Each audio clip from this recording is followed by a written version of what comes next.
Hello everyone, I am Hagen Saravanan, one of the authors of Development of 3D Printed Prosthetic Arm for Transradial Amputees.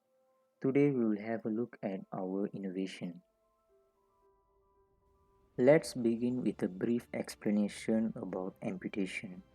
Amputation is a clinical procedure of surgically removing partial or entire limbs of patient due to reasons such as congenital, trauma, and diseases. The upper limb amputation is divided into several categories. This innovation focuses on transradial amputation. The transradial amputees requires prosthetic arm to perform activities such as picking, eating, grabbing, walking, and etc. So these innovations is mainly focused on developing a prosthetic arm which is low in cost but also has the functional capabilities. Let's have a look at the prosthetic arms methodology. Before we begin building a prosthetic arm, we have to identify the required components for the system. To control all the activities of the system, the Arduino Nano microcontroller was chosen.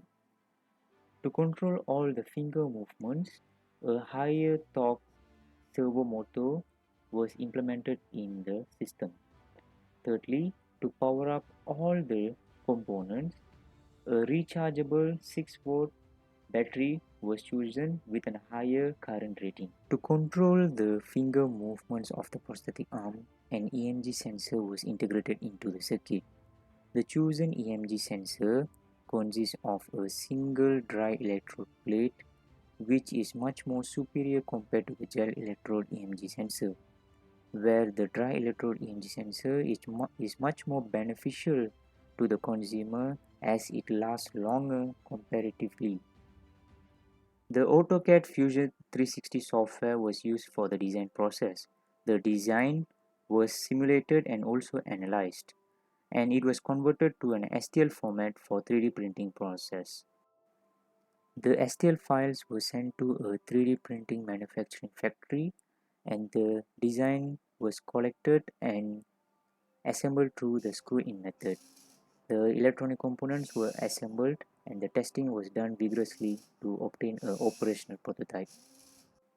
Next up is the prosthetic arm's operational SOP. Clean the skin with isopropyl alcohol. Attach the EMG sensor.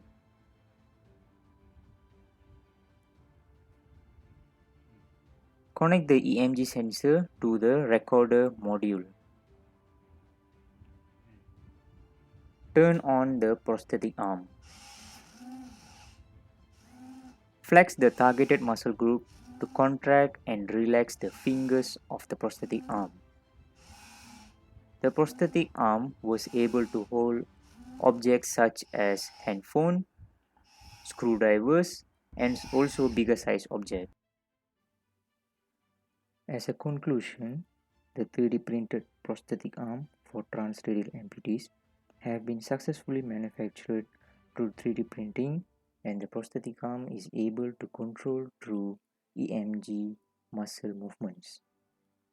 The project will provide a meaningful insight into the development of prosthetics and influence the direction of future research in the path of prosthetics. That's all from me for now. Thank you.